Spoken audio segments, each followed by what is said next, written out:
Hello दोस्तों, स्वागत है आपका स्टडी आईक्यू में। और मैं अभिनव राज आपके लिए लेकर आ गया हूं UPSC APFC previous year question का डिस्कशन। जैसा कि आपको पता है कि ये हमारी जो एग्जाम है एपीएफसी की ईपीएफओ के अंतर्गत आती है और यहाँ बहुत ज्यादा प्रोबेबिलिटी है कि एग्जाम बहुत जल्दी कंडक्ट होने वाला है। इसको लेकर हमने कोर्स भी लॉन्च कर दिया है। बट यहाँ पर जरूरी होता है किसी भी एस्पिरेंट के लिए कि अगर आप किसी एग्जाम को देने वाले हैं तो उसके बारे में पूरी इंफॉर्मेशन ले लें। और पूरी इंफॉर्मेशन का एक बहुत मेजर पार्ट है प्रीवियस ईयर क्वेश्चन। जो आखिरी एग्जाम हुआ है एटलीस्ट उसको देख लिया जाए ताकि हमें एक क्रिस्टल क्लियर क्लैरिटी मिल जाए कि कैसे अटेम्प्ट करने हैं, कितने क्वेश्चंस आ रहे हैं, निगेटिव मार्किंग होती है या नहीं होती है, every minute details you should know. तो आखिरी बार ये एपीएफसी का एग्जाम जो हुआ 2016 में हुआ था और उस समय 120 क्वेश्चंस आए हुए थे। लेकिन उससे पहले मैं आपको थोड़ा सूचित कर देना चाहता हूं कि बहुत अवेटेड है कि बहुत जल्द यूपीएससी एपीएफसी का नोटिफिकेशन आएगा और ये एग्जाम होगा। इसके लिए वैकेंसी आने की संभावना बहुत ज्यादा है और इसी को देखते हुए हमारे तरफ से ये कोर्स लॉन्च कर दिया गया है। अगर आप तैयारी करना चाहते हैं और अगर आपके मन में जज्बा है कि आपको ये एग्जाम क्लियर करना है तो आप स्टडी आईक्यू के वेबसाइट को विजिट कर सकते हैं और यहाँ आप देखेंगे कि ये पूर्ण रूप से तैयार है कोर्स, जिसमें कि करीब 700 वीडियोज हैं, क्विजेज हैं, लेक्चर के नोट्स वगैरह हैं और ये बहुत सारे फैकल्टी ने मिलकर इसे कॉम्प्रिहेंसिव मैनर में तैयार किया है। अगर आपके मन में किसी भी तरीके का कोई कंफ्यूजन है इस कोर्स को लेकर तो आप यहाँ चैट सेक्शन में अपनी बात को रख के और उसका पूरा विवरण जो है वो जान सकते हैं। ओके, 10 क्वेश्चन जो शुरू में इस सेट में है वो इंग्लिश से है। चलिए देखते हैं। जैसे आपके सामने ये रहा क्वेश्चन नंबर 1। उसके पहले डायरेक्शन दिया गया है कि ये जो 10 क्वेश्चंस है ना ये इंग्लिश लैंग्वेज में है और इसकी हिंदी वर्जन नहीं अवेलेबल है। ऑब्वियस सी बात है, जो इंग्लिश के सवाल है तो हिंदी में कैसे होंगे। यहाँ पे कहा जा रहा है कि what is the indication out of the statement. अब स्टेटमेंट ये है कि I gave him a piece of my mind. अब इस तरीके से कहा जा रहा है कि हिंदी में अगर मैं सीधे अनुवाद कर दूं कि मैंने अपने दिमाग का एक टुकड़ा उस इंसान को दे दिया, तो दिमाग का टुकड़ा तो नहीं दिया जा रहा है। ये इंडिकेट हो रहा है कि यहाँ कुछ फ्रेज टाइप का चीज यूज हो रहा है।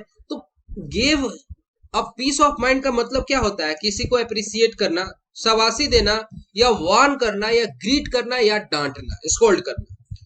तो इसका सही जवाब है ऑप्शन नंबर डी, स्कोल्ड, यानी डांटने के कंटेक्स्ट में पीस ऑफ माइंड यूज होता है। 1 का सही जवाब option number D. Question number 2, ये एक टर्म आता है कई बार, ब्लू ब्लड। जैसे कि अगर कोई इंडिया में आईआईटी या आईआईएम से पढ़ता है तो कहा जाता है कि ये ब्लू ब्लडेड इंस्टीट्यूट से पढ़ा है। इससे आपको क्या पता चल रहा है कि ये क्या इसका मतलब हुआ कि पॉल्यूटेड इंडस्ट्रियल वेस्ट वाटर या सैप ऑफ टीक वुड या एरिस्टोक्रेट या एक कॉस्टली ऑब्जेक्ट।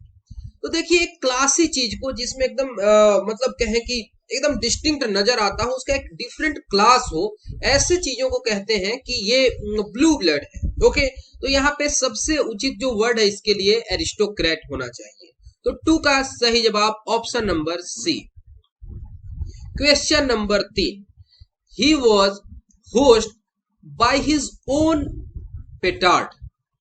इसका मतलब क्या हुआ? he was host by his own petard और यहाँ पर 4 ऑप्शंस दिए गए हैं।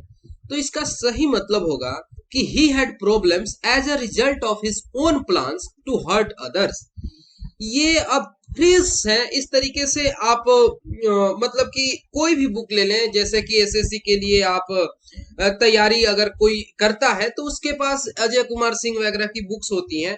इसी तरीके की मार्केट में बहुत सारी बुक्स अवेलेबल हैं जहां ये एक लाइन से दिए होते हैं। इसके लिए आपको अलग से बहुत ज्यादा एफर्ट नहीं लगाना होगा। अब ये क्वेश्चन पूछा जा रहा है कि बलार्ड का मतलब क्या होता है? एक नॉवेल या एक हिस्टोरिकल नरेशन या एक पॉपुलर स्टोरी ऑफ या फोक आर्ट इन वर्स या म्यूजिकल कॉमेडी। ये कई बार आपको अलग अलग रचनाओं में सुनने को मिलता होगा। और बहुत सारे जो योद्धा हैं उनकी वीरता की कहानियां जो होती हैं तो हम लोग कहते हैं कि एक बलाड है, यानी कि एक इस तरीके से पॉपुलर स्टोरी होती है या फोक टेल होती है, उसी को कहते हैं। तो 4 का सही जवाब option number C. Question number 5, ये तो आए दिन आप न्यूज़पेपर में पढ़ते हैं कि प्लेगरिज्म का मतलब क्या होता है। ये आपने टर्म कई बार देखा होगा और इसका सीधा मतलब होता है कि अगर किसी ने कुछ अच्छा तैयार किया है, कुछ एसे लिखा है, कोई बुक लिखी है और उसके सारे कंटेंट को कोई दूसरा ट्रांसपोर्ट कर ले और प्रेजेंट करे तो उसको कहेंगे कि प्लेगरिज्म है। ओके, और इसका सही जवाब हो जाएगा ऑप्शन नंबर डी कि it is presenting the work of someone else as one's own. तो 5 का सही जवाब option number D. Question number 6, rivalry between the two clans has become water under the bridge means. देखिए अब यहाँ पर phrase use हो गया कि वाटर अंडर द ब्रिज का मतलब क्या होता है, आपसे पूछा जा रहा है कि दो अलग अलग क्लान्स के बीच में जो राइवलरी है अब वो वाटर अंडर द ब्रिज हो गई है। इसका ये मतलब हुआ कि अभी पुरानी बात हो गई, पौराणिक कथा हो गई, अब इसका आज के डेट में कोई प्रासंगिकता नहीं है। इसका सही जवाब हो जाएगा option number B, it has become a thing of the past. Okay, question number 7, यहाँ पर एक स्टेटमेंट दी गई है या एक सेंटेंस है कि the teacher gave me the book. अब यहाँ पर इस तरीके से नंबरिंग कर दिया गया है आपके सहूलियत के लिए। द 1 से डिनोट किया जा रहा है, टीचर 2 से, गेव 3, मी 4, द 5 से और बुक 6 से। अब कहा जा रहा है कि यहाँ पर सेंटेंस को नंबर्ड किया गया है for convenience of reference. Consider also the insertion of a single word only. आपको ओनली वर्ड जो है कहीं प्लेस करना है, 1 2 के बीच में 3 2 3 3 4 4 5 5 6 अलग अलग जगह पर आप प्लेस कर सकते हैं ताकि वहां पर इंफेसिस जो है ना जोर बढ़ जाए। ठीक है, अब पहला स्टेटमेंट इसमें पूछा जा रहा है आपसे कि ये कैसे आप बताएंगे कि इंफेसिस ज्यादा हो, जोर ज्यादा पड़े, कि ये ओनली वर्ड आप यूज करें और उसे पता चले कि you are emphasising on the recipient. कैसे पता चलेगा, आप कहां पर इस वर्ड को यूज करेंगे आपको बताना है। तो ये कैसे पता चलेगा, अगर आप उसको 3 और 4 के बीच में रख दें यहाँ पे ओनली। अब जैसे मैं एक बार रीड करता हूं, the teacher gave only me the book, यानी कि पूरे क्लास में टीचर ने बस मुझे जो रेसिपेंट है उससे ये बुक दिया है, तो उस पर एम्फेसिस पड़ रहा है ओनली मी, है ना। तो 3 और 4 के बीच में आना चाहिए, और कहीं रखेंगे तो उसका वो सेंस नहीं आएगा। दूसरा यहाँ पर बोला जा रहा है कि ओनली कहाँ प्लेस किया जाए ताकि यहाँ पर जो यूनिकनेस है इस आइटम की यानी बुक की वो बढ़ जाए। तो कहाँ रखेंगे, तो बुक के जस्ट पहले यहाँ ओनली अगर रख देंगे, the teacher gave me the only book, यानी जो इकलौता बुक था वो टीचर ने मुझे दिया, मतलब बदल जा रहा है पूरा। और तीसरे में कहा जा रहा है कि ओनली कहाँ प्लेस करेंगे कि उसका जो कहने की एम्फेसिस है वो देने वाले पर, गिवर पर, यानी टीचर पर जो है, यहाँ पर गिवर तो टीचर है ना, उस पर ज्यादा पड़े। तो कहाँ प्लेस करेंगे, तो एक के पहले कहेंगे only the teacher gave me the book, यानी कि वो टीचर है जिनके बारे में हम बात कर रहे हैं, ओनली द टीचर। ये नहीं है कि कोई स्कूल का स्टाफ, प्रिंसिपल, क्लर्क किसी ने नहीं दिया, ओनली द टीचर। ओके, तो इस हिसाब से ओनली को अलग अलग जगह पर प्लेस करने से पूरे सेंटेंस का मतलब बदल रहा है। और यहाँ पर सही जवाब है 7 का option number B. Question number 8, यहाँ पर एक टर्म दिया गया है डिडैक्टिक।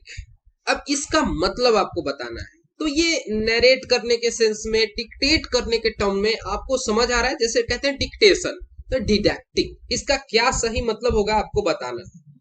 तो टीचिंग अ मोरल लेसन, इस चीज को कहते हैं डिडैक्टिक। 8 का सही जवाब option number B. Question number 9, यहां पर स्टेटमेंट दिया गया है the message of peace and brotherhood permeated the address by the chief guest. अब यहां पर जो ये वर्ड यूज किया गया है परमिटेड, इसका या मतलब क्या निकल के आता है आपको बताना है।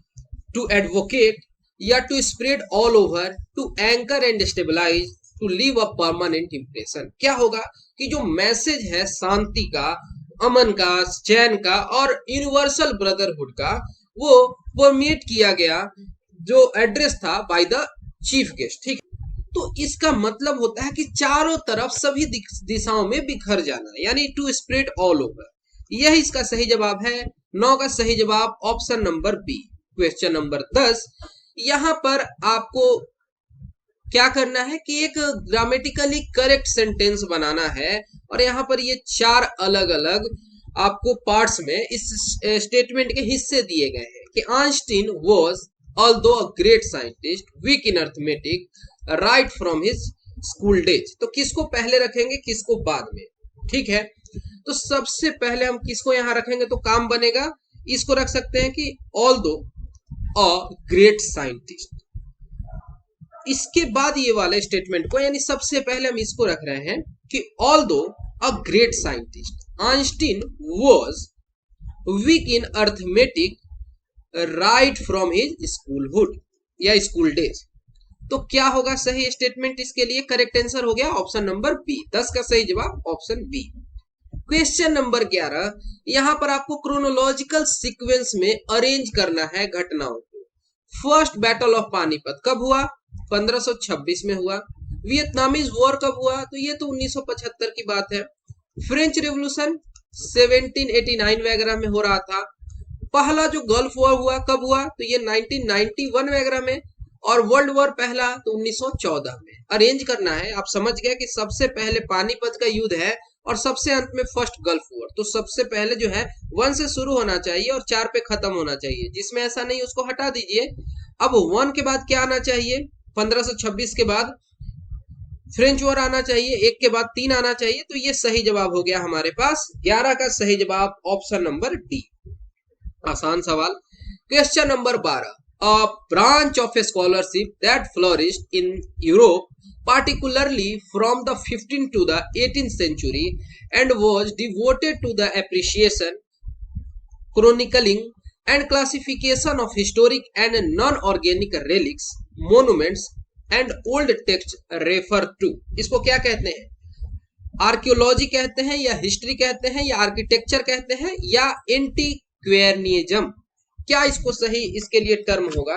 तो देखिए, आर्कियोलॉजी का मतलब तो पूरा तत्विक हो गया विज्ञान, हिस्ट्री तो इतिहास है, आर्किटेक्चर यानी स्थापत्य कला के बारे में, और इसका मतलब होगा पुरातनवाद, यानी एंटीक्वेरियनिज्म का मतलब हो गया पुरातनवाद, और यही इसका सही जवाब है।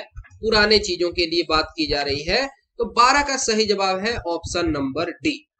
क्वेश्चन नंबर 13 पर आते हैं। ये एक लंबा सा क्वेश्चन दिख रहा है आपको, और इसके आधार पर आपको सही जवाब देना है। और ये स्त्री धन के बारे में कहा जा रहा है। 4 स्टेटमेंट्स देके कि इसमें से कौन सा जो है वो करेक्ट है। कि various type of movable property gifted to a women on various occasions during her lifetime, क्या इसको स्त्री धन कहते हैं?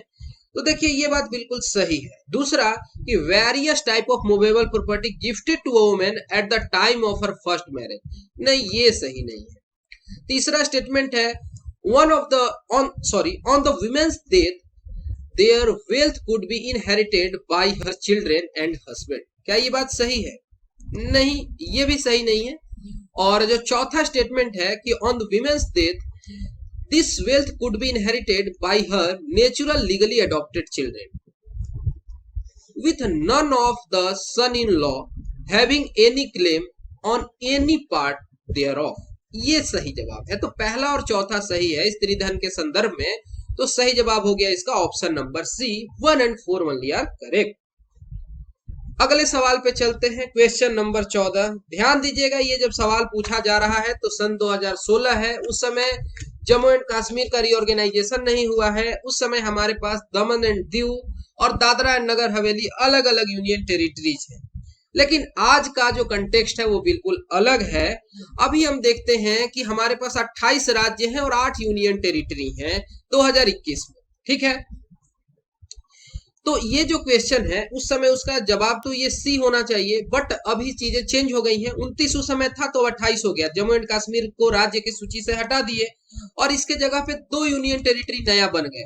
तो अब क्या है कि 7 की जगह 9 यूनियन टेरिटरी हो गए थे, लेकिन तब तक दमन एंड दीव और दादरा हरदवेरी का मर्जर हो गया तो एक कम हो गया, तो 8, तो 28 और 8 अभी का सिचुएशन है, अभी के हिसाब से ही समझना सही रहेगा।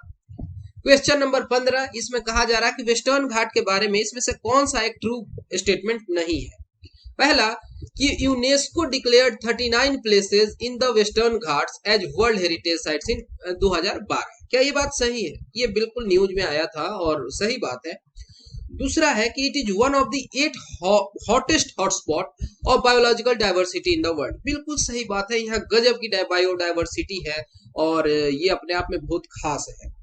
तीसरा जो स्टेटमेंट है क्या कह रहा है कि it has 2 reserves and 30 national parks. ये भी बिल्कुल सही बात है, पूरी लिस्ट है और इसमें कोई दो राय नहीं।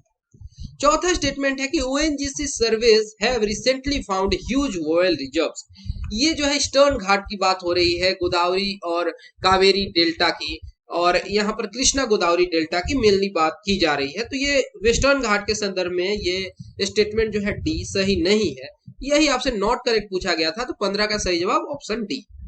क्वेश्चन नंबर 16, बहुत आसान सवाल कि अयोध्या जो है वो किस नदी के किनारे है? फल्गु, गंगा, सरयू या जमुना?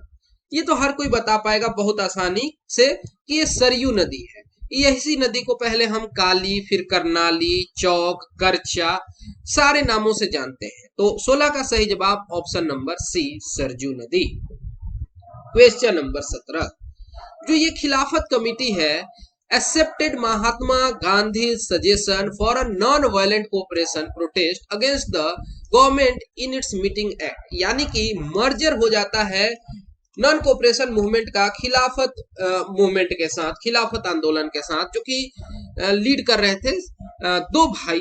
क्या आप उनके नाम बता सकते हैं? शौकत अली और दूसरा नाम आप बताइए, अली ब्रदर्स में, है ना। तो ये मीटिंग कहाँ हुई थी? बॉम्बे में, नागपुर में, इलाहाबाद में या कानपुर में? तो इसका सही जवाब है ऑप्शन नंबर सी, इलाहाबाद। ठीक है, तो बात फरवरी 1920 की है। गांधी जी के बारे में कहा जा रहा है कि he suggested to the Khilafat committee that it adopt a programme of non violence, non cooperation to protest the government's behaviour. और 9 जून 1920 को जो ये खिलाफत कमेटी है इलाहाबाद में अनइनिमियसली एक्सेप्ट करती है suggestion of non cooperation and asked Gandhi ji to lead the movement. Question number 18, ये उस समय के गवर्नमेंट स्कीम्स है 2016 वगैरह में जो पॉपुलर गवर्नमेंट स्कीम्स है, वहां से सवाल पूछ लिया गया कि नो इंडिया प्रोग्राम जो है इसका क्या मतलब है, क्यों है ये? तो ये एक प्रोग्राम था for diaspora youth to promote awareness among them about different aspects of India, कि अपने भारत को जानो, भारत के को जानने के लिए, समझने के लिए।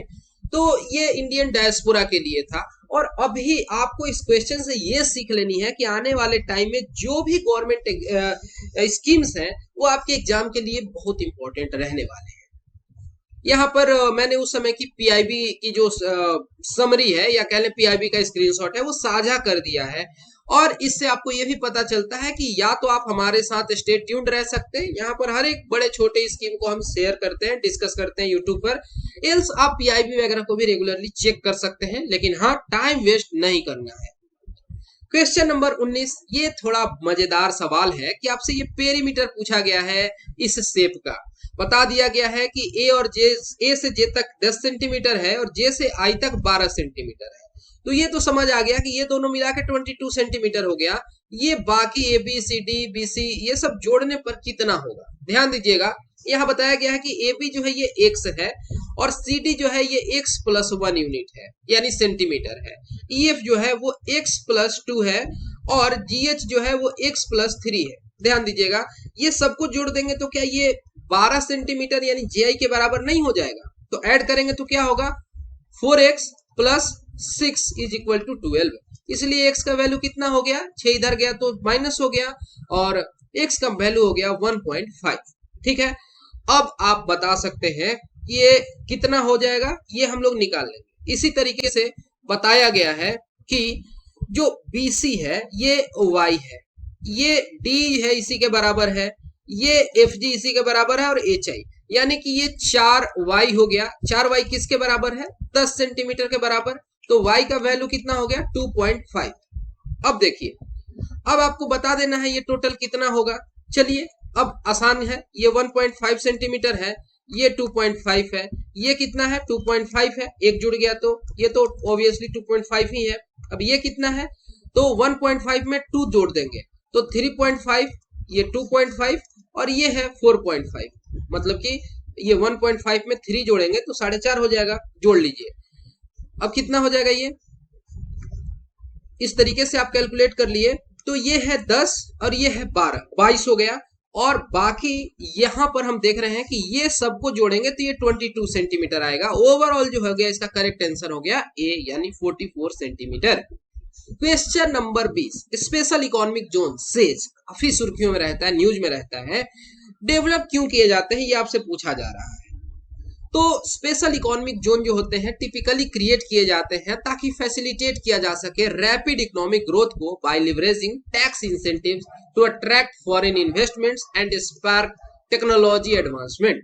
तो सही जवाब क्या हो जाएगा इसके हिसाब से, ऑप्शन नंबर डी। 20 का सही जवाब option number D, promote investment for domestic and foreign sources. Question number 21, यहां पर 6th सेंचुरी में जो समय गणपद थे, संघ थे, उनके बारे में 4 स्टेटमेंट्स दिया गया है और आपसे कहा जा रहा है कि कौन कौन से स्टेटमेंट जो है सही है। पहला कि जो एंशिएंट इंडिया में जो गण थे वो ओलिगार्की थे, बिल्कुल सही बात है। कुछ ही लोग जो है वो इसको रूल कर रहे थे, ये बहुत बड़ी संख्या नहीं थी जो रूल कर रहे थे। ओलिगार्की का मतलब तो आप जानते हैं ना, ओलिगार्की का मतलब होता है कि जब स्मॉल ग्रुप जो है, छोटी सी टुकड़ी है, वो कंट्रोल करती है गवर्नमेंट को या किसी नेशन को, किसी स्टेट को। दूसरा स्टेटमेंट है कि जो एंशिएंट इंडियन गण थे वे आर नॉन मोनारिकल स्टेट्स। हम बहुत बार हमें नजर आता है जैसे कि वज्जी संघ जो है वैशाली का, वो रिपब्लिकन था, वो नॉन मोनारिकल था, ठीक है। वहां जो हेड ऑफ स्टेट है वो लोगों के द्वारा चुना गया था, दे वे रिपब्लिक, ठीक है। तीसरा स्टेटमेंट है कि मगध, कौशल, वत्स, अवंती ये मोस्ट पावरफुल थे और सबसे अंत में सबसे बड़ा उभरता है मगधन एम्पायर। और चौथा है कि जो प्रोसीजर है ऑफ द बुद्धिस्ट मोनास्ट्रिक ऑर्डर, यानी जो संघ है, वेयर पैटर्न ऑन द संघ पॉलिटिक्स, ये बिल्कुल सही है। वहां भी एक डेमोक्रेसी एस्टेब्लिश करने की कोशिश की गई थी महात्मा बुद्ध के द्वारा। दिए गए चारों स्टेटमेंट्स बिल्कुल सही है, तो करेक्ट आंसर हो गया इसका ऑप्शन नंबर बी, यानी 1, 2, 3 एंड 4। और वैसे भी पूरी गण के बारे में यहाँ पढ़ सकते हैं, महाजनपद कैसे बनते हैं, और इनकी बातें जो है बुद्धिस्ट लिटरेचर अंगुत्तर निकाय में की गई हैं। और यहाँ पर ये अक्सर अटैक वगैरह एक दूसरे पर करते थे, और कई तरीके के इनके बीच में बाद में मैट्रिमोनियल अलायंस वगैरह बनते हैं। और बाद में ये जो मगध है, जिसकी कैपिटल राजगिरी है, इसकी कैपिटल बाद में पटना पाटलिपुत्रा हो जाती है। और ये समय के साथ बड़ा होते जाता है, और बाद में जब मौर्यंस टाइम आता है तो इसका एक्सपेंशन मैक्सिमम पर अपने होता है। क्वेश्चन नंबर 22 पर चलते हैं, और यहाँ पर क्रोनोलॉजिकल सीक्वेंस में इन चीजों को आपको अरेंज करना है। Decline in the export of Indian cotton, cotton boom in India और सिविल वॉर इन अमेरिका। तो देखिए, जब अंग्रेज आते हैं इंडिया में, या कह लीजिए यूरोपियंस आते हैं, तो यहाँ पर वो अर्ली 16th सेंचुरी से लेके अर्ली 18th सेंचुरी तक यहाँ पर प्रोडक्शन को बढ़ाया जाता है, और यहाँ बहुत ज्यादा जो है दोहन किया जाता है। तो ये होता है, सबसे पहले ये बात होगी। उसके बाद क्या देखते हैं कि अमेरिका में सिविल वॉर होता है 1861 से 65 तक, और इस बीच जो अमेरिकन कॉलोनीज जो कॉटन वगैरह प्रोड्यूस कर रहे थे वो कम हो जाते हैं, और वहां पर वॉर वगैरह भी चल रहे थे, तो वहां सैनिकों के ड्रेस वगैरह के जरूरत के लिए और ज्यादा जो है प्रोडक्शन जो है बढ़ जाता है। तो सबसे पहले ये बात होती है, बूम होता है, और अमेरिकन सिविल वॉर में और सिचुएशन अच्छे होते हैं एक तरीके से। लेकिन जैसे सिविल वॉर खत्म होता है, सारी चीजें स्टेबलाइज होती हैं, और अमेरिका से ज्यादा जो है कॉटन पर डिपेंडेंसी हो जाती है, और इन कॉलोनीज को जो है भूल जाया जाता है कॉटन के लिए, डिक्लाइन हो जाता है in the export of cotton. तो हो जाएगा इसका सही जवाब ऑप्शन नंबर बी, 2, 3 एंड 1।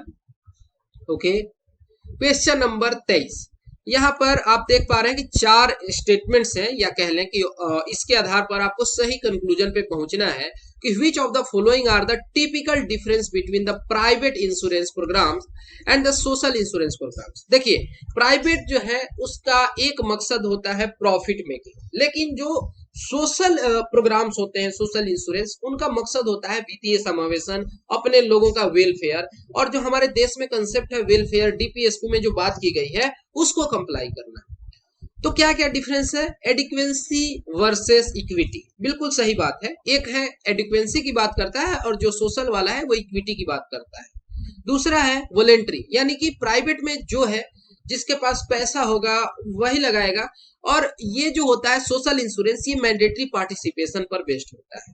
तीसरा कंट्रेक्चुअल होता है प्राइवेट इंश्योरेंस प्रोग्राम, और दूसरा जो है सोशल, ये स्टेच्यूटरी विधि से पास करके पारित करके बनता है। और चौथा फंडिंग है, एक को बैकअप गवर्नमेंट का है, एक को प्राइवेट सेक्टर का।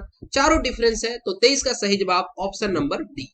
क्वेश्चन नंबर 24, अनबैलेंस्ड ग्रोथ जो है ये हाइपोथेसिस कब मतलब ये अप्लाई होती है, ये कब ये सही बैठता है? तो अनबैलेंस्ड ग्रोथ का मतलब क्या है कि जो हमारा ग्रोथ है वो हमारे कंट्रोल में नहीं है, जो नेचुरल पाथ फॉलो होना चाहिए था इकोनॉमिक डेवलपमेंट का वो नहीं हो रहा है। Situations that countries are in at any point in time reflect their previous investment decisions and development। ठीक है, तो इस तरीके का जो अनबैलेंस्ड इन्वेस्टमेंट है कैन कंप्लीमेंट और करेक्ट मतलब जो भी एग्जिस्टिंग इम्बैलेंस है। तो कई बार इस तरीके के चेंजेस जो हैं वो लिए भी जाते हैं। तो ये कह सकते हैं कि अनबैलेंस्ड ग्रोथ जो है it is hypothesis when active sectors need to end to energise sluggish sectors. तो इस तरीके से जब पुश वाला काम किया जाता है किसी इकोनॉमी में, एक्टिव सेक्टर्स जो है नीड टू या उनको मतलब कह लें कि एनर्जाइज करना पड़ता है जो ऐसे सेक्टर्स हैं जो कि पिछड़ रहे हैं। तो इस चीज को अनबैलेंस्ड ग्रोथ कहते हैं। ठीक है, क्वेश्चन नंबर 25 पर चलते हैं, और यहाँ पर नेशनल टेलीकॉम पॉलिसी से सवाल पूछ लिया गया। 3 स्टेटमेंट्स के आधार पर आपको करेक्ट आंसर देना था। पहला कि जो ब्रॉडबैंड है for all with a minimum download speed of 2 Mbps। दूसरा है कि India's rural tele density to be improve from 39 to 70% in next 5 years। यानी 2017 आते आते की तब की बात की जा रही है, काफी पुरानी कहानी है ना। और तीसरा है roaming charge shall be scrap. ये सब कुछ डेवलपमेंट हमें नजर आता है। अब तो 5G का जमाना है, ये क्वेश्चन ही आज के डेट में ऑब्सोलेट हो गया है। हालांकि इसका सही जवाब ऑप्शन नंबर डी। यहाँ पर PIB की न्यूज की जो स्क्रीनशॉट है वो मैं आपके साथ शेयर कर रहा हूँ, उस समय वाली आप देख सकते हैं। ये कब का पब्लिश्ड है? तो 8 मार्च 2013 का। क्वेश्चन नंबर 26, यहाँ पर मिलेनियम डेवलपमेंट गोल्स जो है उससे सवाल पूछा गया है। अब तो हम SDG की बात करते हैं। यहाँ पर बात की जा रही है कि which of the following is one of the millennium development goals जो कि यूएनओ के द्वारा फिक्स की गई है। पहले पूरी लिस्ट ही देख लेते हैं। आप ये 8 गोल्स देख पा रहे हैं। Eradicate extreme poverty and hunger, achieve universal primary education, promote gender equality and empower women, reduce child mortality, improve maternal health, combat HIV, AIDS, malaria and other disease, ensure environmental sustainability, develop a global partnership for development। ठीक है, ये आप देख लिए। अब आपको इसमें से बता देना है कि वो कौन सा है जो कि मिलेनियम डेवलपमेंट गोल में है। Halving extreme poverty and halting the spread of HIV AIDS है ये बिल्कुल है ये। और ये देख पा रहे हैं, ये 1 और 6 को मर्ज करके यहाँ सवाल में दे दिया गया। बाकी नए वैरायटी ऑफ फूड ग्रेन्स की तो बात नहीं की गई। पॉपुलेशन किससे रिगार्डिंग कोई बात नहीं की गई है। और यहाँ पर ये सारी बातें हरिकेन्स वगैरह सुनामी के बारे में नहीं की गई है। तो 26 का सही जवाब option A. Question number 27, carbon footprint. हो सकता है उस समय ये टर्म इतना पॉपुलर नहीं हो, लेकिन आज कार्बन फुटप्रिंट के बारे में कौन नहीं जानता है कि total green house gas emission जो है caused by an individual, event, organisation, service, place और product expressed as carbon dioxide equivalent, यही फुटप्रिंट कहलाता है। अब आप काफी आसानी से बता पाएंगे कि इसका सही जवाब है option number D, the amount of green house gases produced by our day to day activities. Question number 28, यहाँ पर कहा जा रहा है कि इसमें से कौन से वो व्यक्ति हैं जो कि लेटेस्ट रेसिपिएंट रहे हैं भारत रत्न अवार्ड के। ये उस समय का सवाल है, आप समझ सकते हैं कि इसका सही जवाब होगा अटल बिहारी वाजपेयी, और उनके साथ मिला था मदन मोहन मालवीय जी को। बाद में और 3 व्यक्तियों को भारत रत्न अवार्ड मिला है। क्या आप उनके नाम बता सकते हैं? क्वेश्चन नंबर 29, ग्रीन रेवोल्यूशन से भारत में ग्रीन रेवोल्यूशन से सवाल है कि green revolution in India was expeditiously feasible in the zone of. तो ग्रीन रेवोल्यूशन इंडिया में सबसे ज्यादा कहाँ मतलब कि सक्सेसफुल रहा, तो देखते हैं कि पंजाब में, हरियाणा में, वेस्टर्न उत्तर प्रदेश में। तो इन रीजन्स के बारे में सोचिए, क्या ये रीजन रेनफॉल हाई रेनफॉल वाले हैं? नहीं, नॉर्थ ईस्टर्न इंडिया है हाई रेनफॉल वाला, ये तो नहीं है। मॉडरेट रेनफॉल, इसमें भी शक है। एरिड रीजन भी है काफी। एस्योर्ड, बिल्कुल, यहाँ पर जो इंडस रिवर सिस्टम है और उसके वाटर को कैसे चैनलाइज किया गया, इंदिरा कैनाल वगैरह बना के राजस्थान तक के रीजन को एस्योर्ड किया गया कि यहाँ पर एक बेहतर ढंग से एग्रीकल्चर प्रैक्टिस किया जा सके। और ये देखते हैं कि हाई पॉपुलेशन डेंसिटी वाले रीजन नहीं है, क्योंकि वो तो ईस्टर्न उत्तर प्रदेश और बिहार है। तो ए, बी और डी सही नहीं बैठता है। सही जवाब है 29 का, option number C. Question number 30, apartheid क्या है? रंग भेद नीति आम बोलचाल की भाषा में बोलते हैं, और अपर्थाइड जो है एक system of institutionalised racial segregation है जो एग्जिस्ट करता था साउथ अफ्रीका में और साउथ वेस्ट अफ्रीका में फ्रॉम 1948 अंटिल 1990s। तो क्या होना चाहिए इसका सही जवाब? इसका सही जवाब है ऑप्शन नंबर डी, एक रेशियल सेग्रीगेशन की पॉलिसी थी। क्वेश्चन नंबर 31, यहां पर कहा जा रहा है कि transportation plays a great role in any economy. अब आगे कहा जा रहा है कि कौन सा मोड ऑफ ट्रांसपोर्ट है जो सबसे ज्यादा इलास्टिक है। इलास्टिक यानी फ्लेक्सिबिलिटी है, उसमें कई तरीके के आप ऑल्टरेशंस कर सकते हैं, वहां बहुत तरीके के एडजस्टमेंट्स नहीं है। जैसे एयरवेज काफी कॉस्टली है, ये इसका लिमिटेशन है। रोडवेज के साथ और रेलवेज में आपको कंपेयर करना है तो रेलवे ट्रैक्स वगैरह है, अगर एक ट्रैक है तो एक बार में वन वे ट्रांसपोर्टेशन होगा। यहाँ पे अगर कुछ भी दुर्घटना हो जाती है तो ये ब्लॉक हो जाता है, जल्दी से चालू नहीं हो पाता है, इस सेटअप करने में बहुत ज्यादा खर्च है, और ये है कि गवर्नमेंट मशीनरी ही केवल रन कर सकती है। वाटर ट्रांसपोर्ट के अपने लिमिटेशंस हैं कि लैंड लॉक स्टेट्स में ये वर्थलेस है, बट ये सबसे ज्यादा जो यहाँ फ्लेक्सिबिलिटी है प्राइस के टर्म्स में, डिस्टेंस के टर्म्स में, स्पीड के टर्म्स में, मैनेजमेंट के टर्म्स में, वो रोड है। 31 का सही जवाब option number C. Question number 32, how does an expansionary monetary policy affect the rate of interest and level of income? तो सबसे पहले मालूम होना चाहिए ना कि एक्सपेंशनरी मॉनेटरी पॉलिसी होता क्या है। मौद्रिक पॉलिसी इसका मतलब होता है मौद्रिक नीति।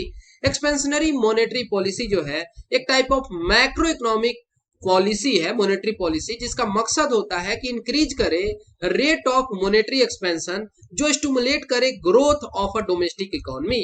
यानी अल्टीमेटली मनी है जो सप्लाई जो है लिक्विडिटी पंप की जाती है मार्केट में। अब उसका क्या असर होगा आपको बताना है।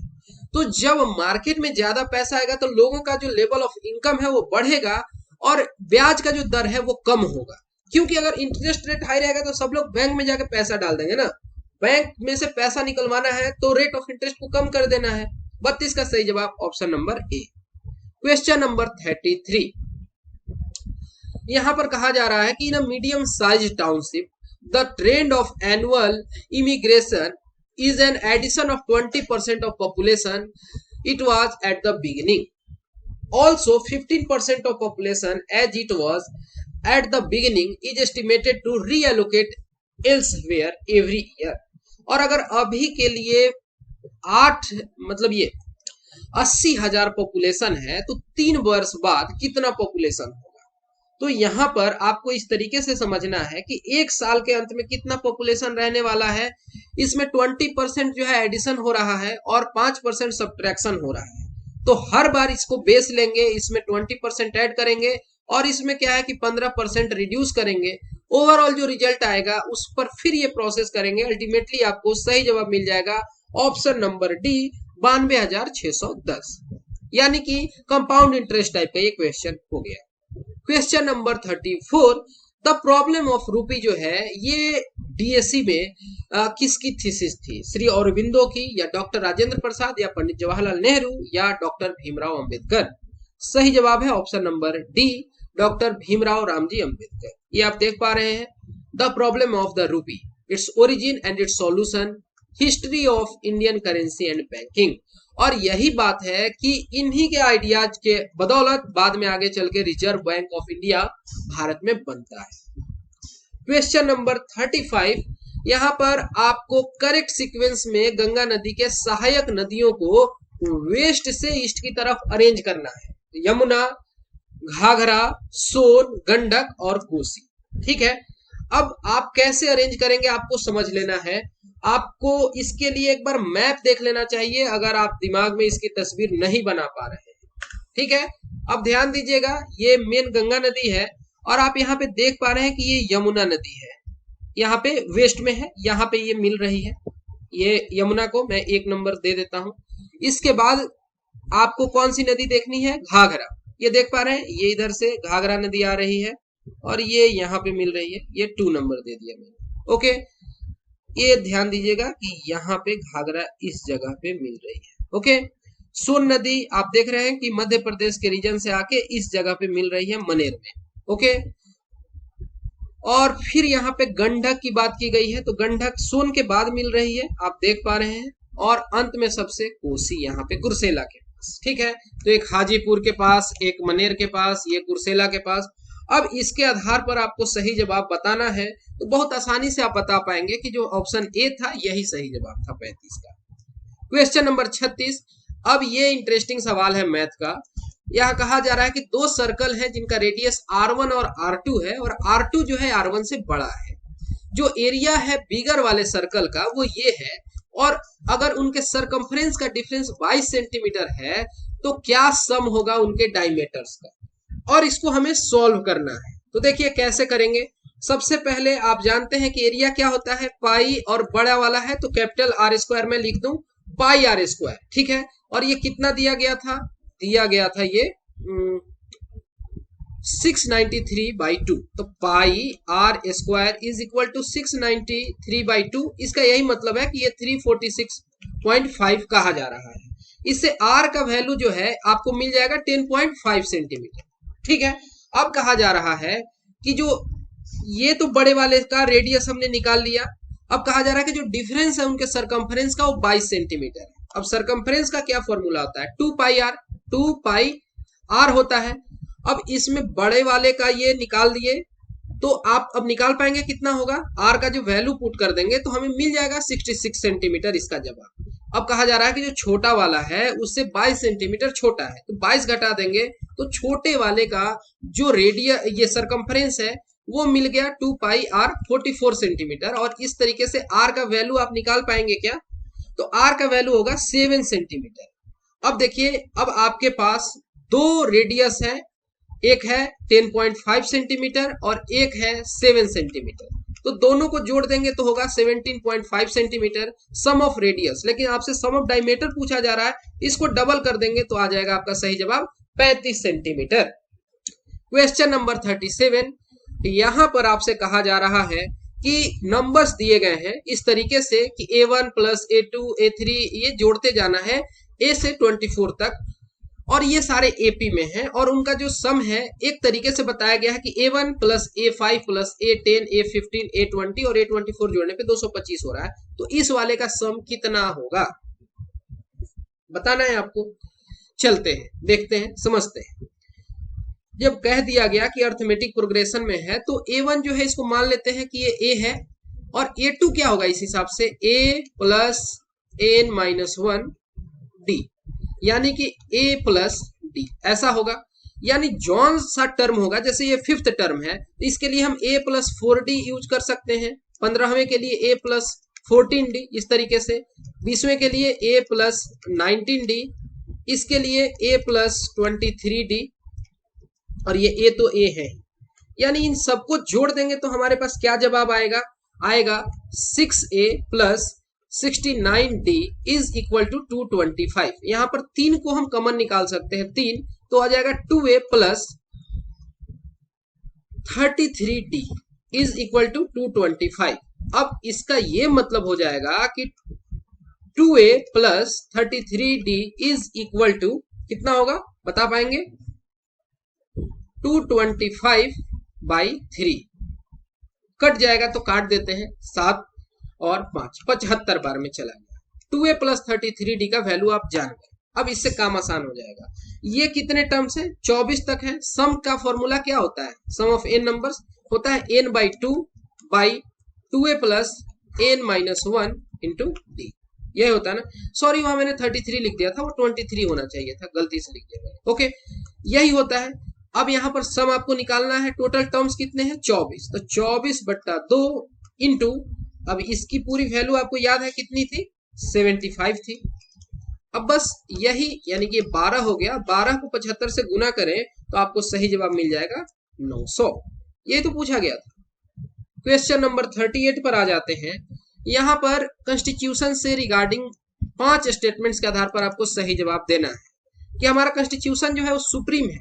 बिल्कुल सही बात है, और यही हमारे कॉन्स्टिट्यूशन को ब्रिटेन के कॉन्स्टिट्यूशन से अलग बनाता है। वहां का जो कॉन्स्टिट्यूशन है वो सुप्रीम नहीं है, वहां की पार्लियामेंट सुप्रीम है। पहला स्टेटमेंट तो बिल्कुल सही है, जिसमें 1 नहीं है उसको हटा दीजिए। दूसरा जो स्टेटमेंट है वो कहता है कि there is a clear division of power between the union and the state governments. क्या ये बात सही है? बिल्कुल सही है, 7th शेड्यूल है हमारे संविधान में, यानी 2 सही है, जिसमें 2 नहीं है उसको भी हटा दीजिए। तीसरा स्टेटमेंट कहता है कि amendments to the constitution have to follow the prescribed procedure. बिल्कुल, अलग अलग तरीके की मेजोरिटी की रिक्वायरमेंट होती है, 3 भी बिल्कुल सही है। चौथा है कि the union parliament and the state legislature are sovereign. No, ये सोवरेन बॉडी नहीं है। क्यों नहीं है? सोवरेन यानी कि संप्रभुता होता है, ये नहीं है। हमारा कॉन्स्टिट्यूशन सुप्रीम है, उनको कंप्लाई करना पड़ता है, वो कुछ भी नहीं कर सकते हैं। चौथा गलत है, ऑब्वियसली करेक्ट आंसर डी हो जाएगा। यानी पांचवा भी गलत है, जो कह रहा है कि preamble to the constitution can not be invoked to determine the ambit of fundamental rights. देखिए, ये जो बात है, आप प्रीएम्बल के आधार पर कोर्ट नहीं जा सकते हैं, ये आप जानते हैं, जस्टिसेबल नहीं है। तो 38 का सही जवाब option number D. Question number 39, when the government ownership in public sector undertaking is diluted, तो इसको क्या कहते हैं? इसको कहते हैं विनिवेश, यानी कि डिसइन्वेस्टमेंट। और आजकल नेशनल मोनेटाइजेशन पाइपलाइन की बात की जा रही है। डिसइन्वेस्टमेंट तो आप सुनते आ रहे हैं, इसके लिए मिनिस्ट्री ऑफ दीपम है। और डिसइन्वेस्टमेंट जो है ये यूज किया जाता है as a economic boycott to pressure a government, industry और company towards a change in policy और in case governments even regime changes. तो ये ठीक है, डिसइन्वेस्टमेंट समझ गए। और क्वेश्चन नंबर 40 आपसे कहा जा रहा है कि right to free and compulsory education act जो है 2009 का, राइट टू एजुकेशन के तहत तो किस एज ग्रुप के बच्चों को हम कहते हैं कि फ्री एजुकेशन देना? तो आर्टिकल 21A जो है हमारा इस तरीके से रीड करता है, to provide free and compulsory education to all children in the age group of 6 to 14 years, यानी 6 से 14 वर्ष के बच्चों के लिए। अब यहाँ ऑप्शन कौन सा सही हो जाएगा? Option number D. इस तरीके से हमने यहाँ पर टोटल 40 क्वेश्चंस को डिस्कस कर लिया आउट ऑफ 120 क्वेश्चंस। मैं उम्मीद करता हूं कि इस स्पेसिफिक वीडियो में अब आपको कोई कंफ्यूजन नहीं रह गया होगा, लेकिन फिर भी अगर आपके मन में कोई दुविधा है, कोई संकोच है, तो आप बेहिचक इन नंबर्स को कांटेक्ट कर सकते हैं। और फिलहाल इस वीडियो में इतना ही। Thanks for watching and have a great day.